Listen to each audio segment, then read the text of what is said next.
show you guys around. Hi everybody, my name is Alejandra. I work here in the library. And in the library you can have a library card. This is a big one, but you can have a small one. And with this library card is very powerful. You can have dozens of books and DVDs. We have special books like this one. We call this a wonder book, and this book is gonna read it to you. You need to put play, and then this book is gonna read it to you. We have materials in English and Spanish. You can borrow DVDs. You can have so many items, and everything is free. You can have access to programs. Now we have these surprise bags. You can make a special card for Valentine's Day, and we always have something fun to do in the library. So welcome. Please visit us when you can. Hi, I'm Basha. I'm a librarian here, and I'm going to show you what it means to check out a book. So when you check out a book, that means that you get to take it home for a little bit, you get to read it and have fun with it, and then bring it back so that everyone can share it. And the way that you check out a book is you come into the library, you pick out all of the cool books that you want to take home, and then you scan your cool library card, and then you scan every single book that you want to take home.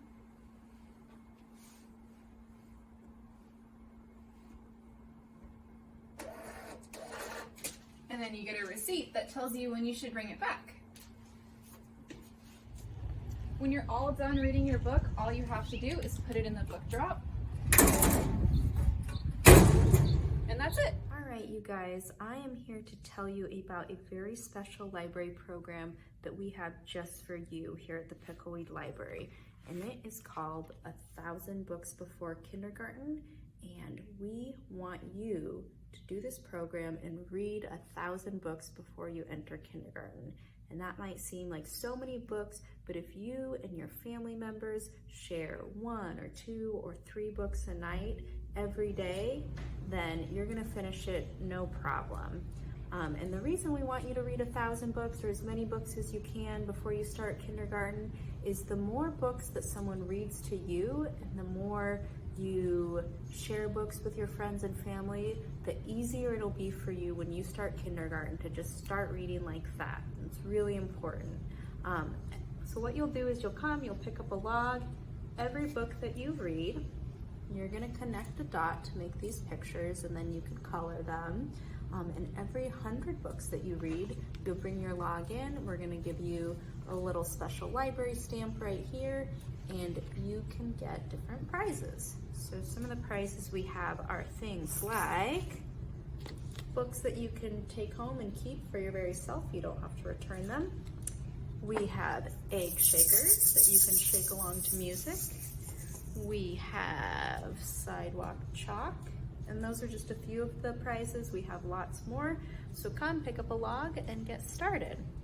And I'm going to read a story for you also, but before we do that, let's sing a song together. Ready? Get your hands out. If you're ready for a story, clap your hands. If you're ready for a story, clap your hands. If you're ready for a story, if you're ready for a story, if you're ready for a story, clap your hands. Si quieres leer un libro, aplaudir. Si quieres leer un libro, aplaudir.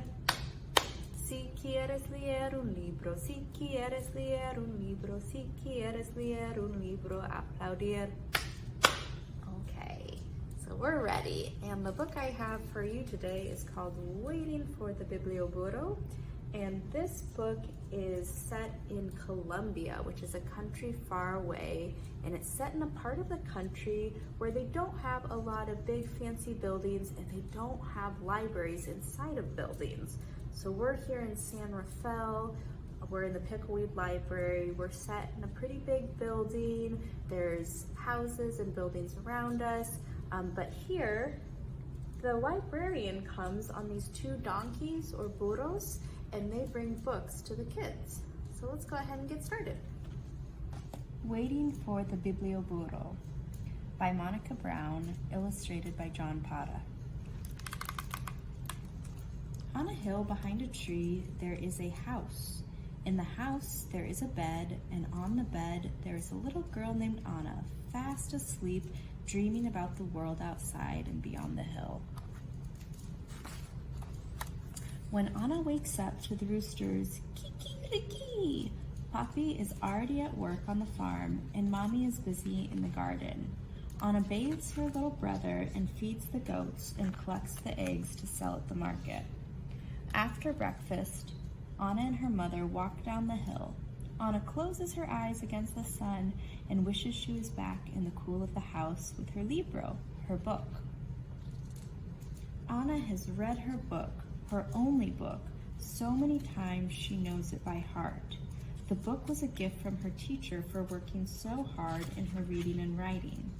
But last fall, her teacher moved far away, and now there's no one to teach Anna and the other children in her village.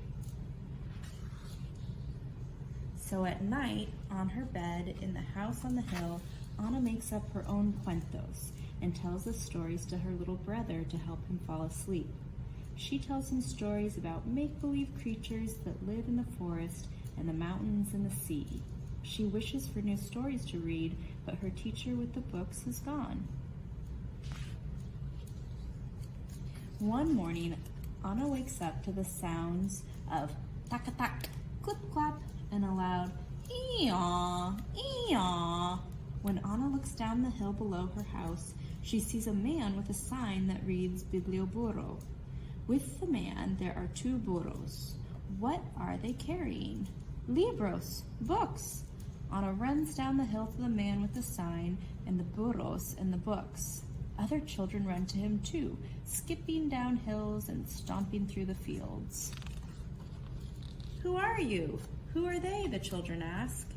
The man says, I'm a librarian, a bibliotecario, and these are my burros, Alpha and Beto.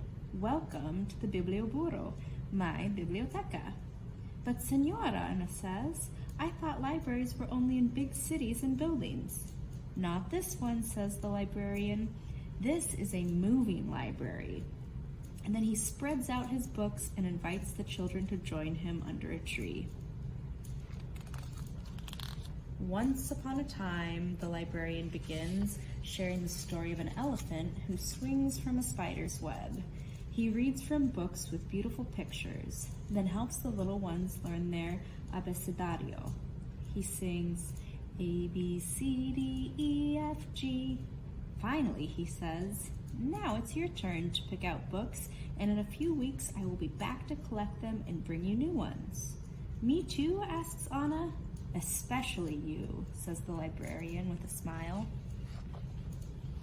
So many cuentos. While Alpha and Beto chomp the sweet grass under the tree, Anna picks up book after book and finds pink dolphins and blue butterflies, castles and fairies, talking lions and magic carpets. Someone should write a story about your burros, Anna tells the librarian, rubbing Alpha's nose and feeding more grass to Beto. Why don't you? He asks. Then he packs up the books and is off. Enjoy, he calls to the children. I will be back. Anna runs up the hill to her house, hugging the books to her chest. She can't wait to share her books with her brother, and that night she reads until she can't keep her eyes open any longer. Each morning, Anna does her chores and reads and looks out her window. She listens for the sounds of Alpha and Beto, but weeks pass and the librarian doesn't return. When will he come back? She asks her mother, who smiles and says, Go read, Anna. When will he come back? She asks her mother, who smiles and says, Go draw, Anna.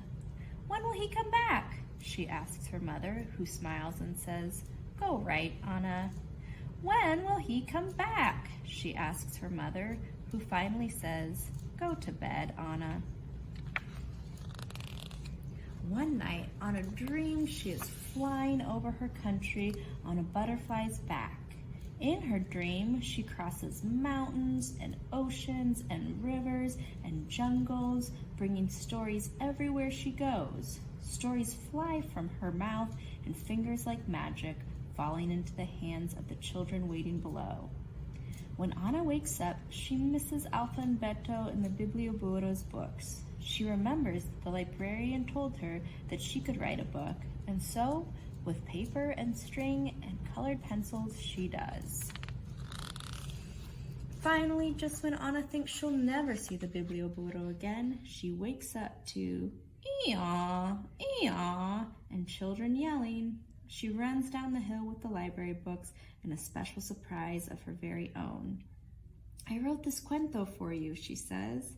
"Que bueno," the librarian says, and then he reads her story to the children under the tree. When it's time to go, Anna's book is packed carefully on the burro's back, ready to be carried away over the hills and through the fields to another child who is asleep on a bed in a house on a hill behind a tree, dreaming of Alpha and Beto and all the new stories the Biblioburo will bring. The end. That was such a good story, and now I want to play a game with you. So I have my little barnyard here, and if you can all sing along with me, ready? An oink, a moo, a cock-a-doodle-doo. Who's in the barnyard playing peekaboo? Okay, so I have a barnyard friend here who is pink and has a snout and a curly tail, and she likes to roll around in the mud. So let me know if you know who it is. Who do you think is our barnyard friend? She says oink, oink, oink. It's a pig. Did you get that right? All right, ready? An oink, a moo, a cock-a-doodle-doo. Who's in the barnyard playing peekaboo?